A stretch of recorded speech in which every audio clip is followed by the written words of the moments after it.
Alright, so here's the deal. Devin and I took the truck out and was putting a beating on it.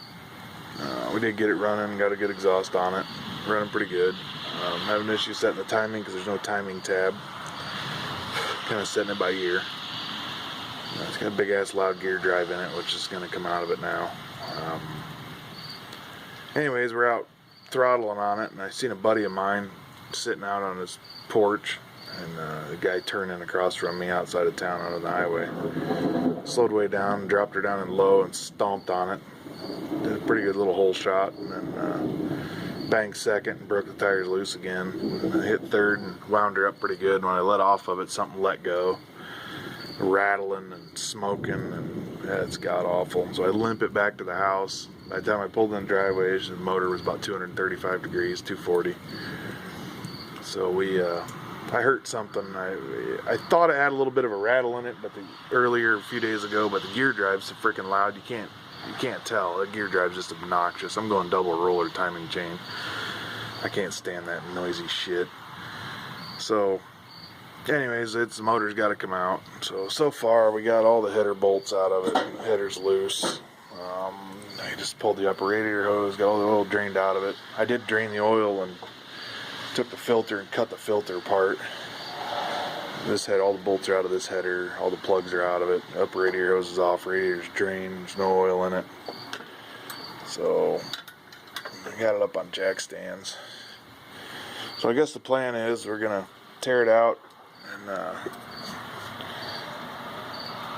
rip the motor out of it, go through it, figure out what is wrong. I don't know what the cam is. I need to have the cam mic'd anyway, so I know what it is, even what the timing's set to. Freaking mosquito, man. Jesus. Fucking things. I swear they breed them with geese around here.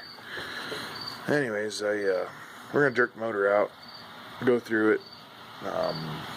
Hopefully the cam's still good. I liked how it sounded. Had quite a bit of romp or rip to it. So I'm gonna get rid of these cheap ass chintzy tin foil valve covers that are chrome. They just don't seal for shit. Oil pan's chrome, doesn't seal for shit. Motor's not where it's at. It's supposed to be anyways. Look at the gap in between it and the fan. It's just, and that's 10 with a 350. You should have it so close that you can't put a fan on it.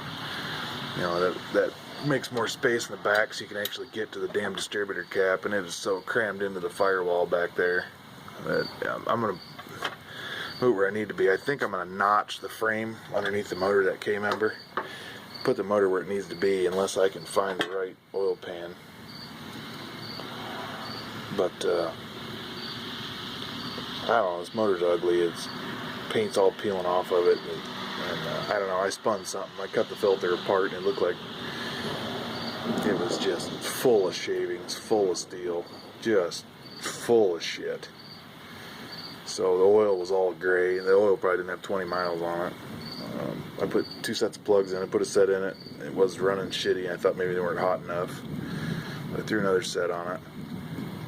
A little bit hotter, so those are still good. I'll reuse them. The header gaskets all look good. I don't know. I imagine I'll buy a kit that'll come with all the header gaskets. So I'll probably do that and put all new gaskets in it, which they had the individual piece gaskets. 3 pieces for each side, and I don't necessarily like those. I like the bigger ones. They're just easier to work with.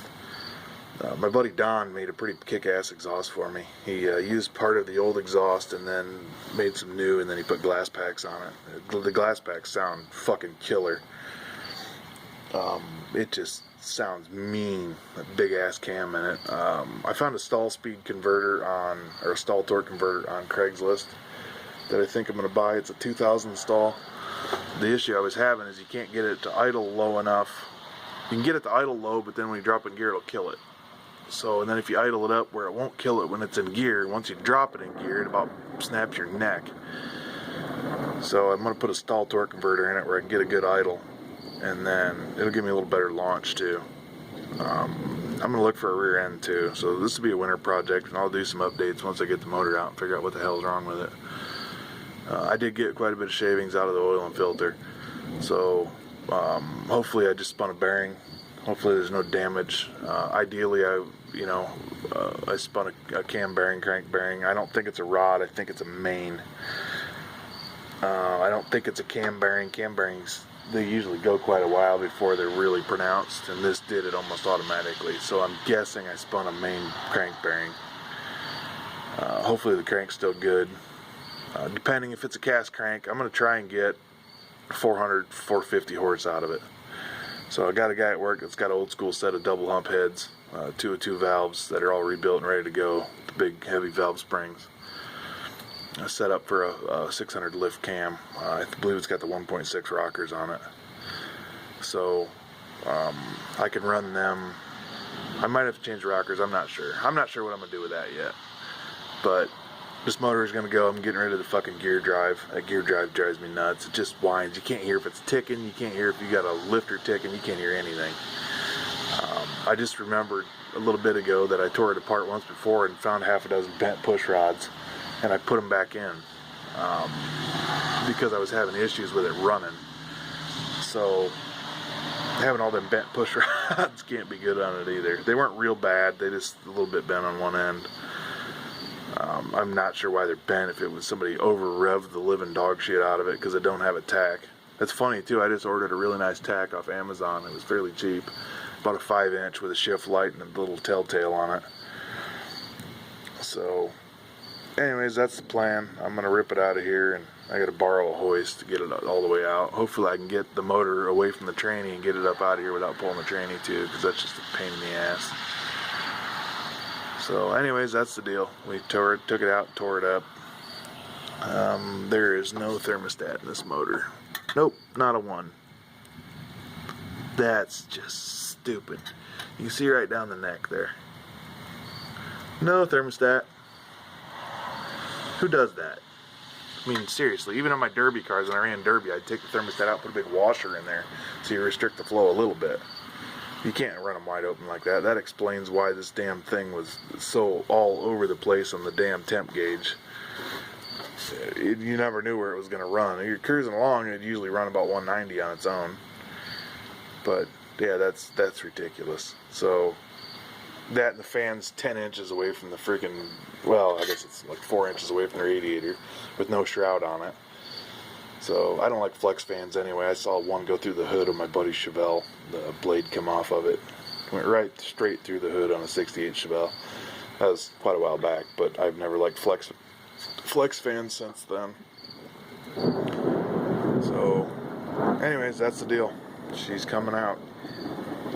But I do like the truck. It is fun to drive. The steering's good. My buddy was doing the exhaust. I got up under it and was looking at the tie rods and all the ball joints and everything's got grease zerks in it. So that tells me that everything's been changed, because these usually don't come from the factory with greasable ball joints and tie rod ends.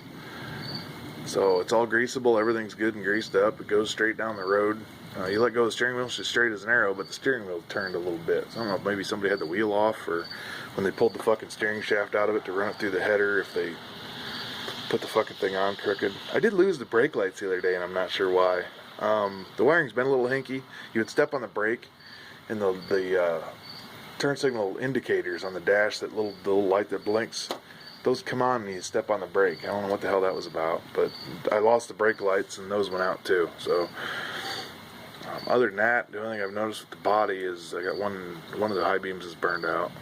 But this thing is the whole shot king. A truck do a burnout like that, just sizzle the one tire.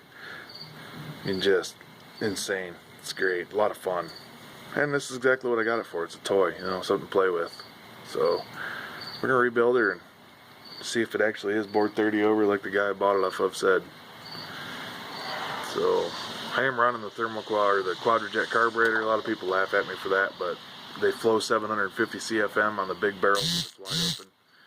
And you can putt around on the small barrels without opening the 4-barrel. It's got the 2 smaller barrels up front, and the gas mileage isn't that bad. I was pretty surprised.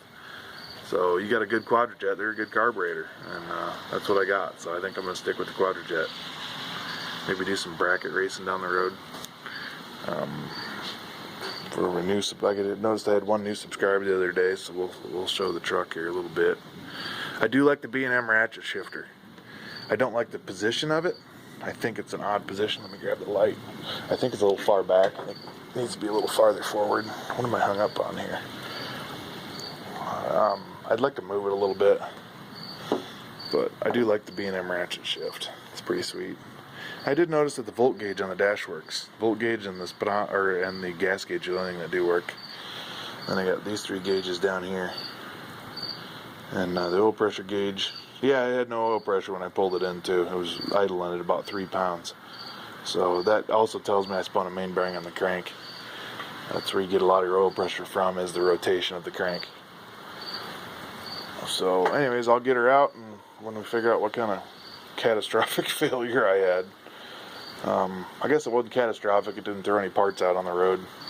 So that's good. We were able to drive it home. So I'm happy about that. At least the block will still be good, hopefully. But I got to get all this shit out of my garage. If I'm going to do a motor in here, I got to get it cleaned up. I bought this piece of shit lawnmower for $65. I shouldn't have. It's got a 16 horse Tecumseh, and it's a hydrostat, so I can't even make a mud mower out of it like we did the Simplicity turd over there. The dirt bike belongs to a guy that works for me. I switched jobs. I'm a maintenance supervisor now, so the guy works for me. Bought this dirt bike brand new, 79 DR360, I think, Suzuki. Bought it brand new from him. He said he mowed yards and come up with the money, and him and his old man went down and picked it up. Been sitting about 15 years, and his kid robbed a bunch of parts off of it. All the brake handles and cables, and so anyways, I spent about $240 in parts, and it's almost done. Still got to get the back wheel off and get it tire changed. He bought some big old nasty knobbies for it. Spent almost $180 on just tires. But it's raining outside and kind of shitty out. So anyways, that's it for now. And I'll make some more videos when I get the motor ripped apart. Talk to you later.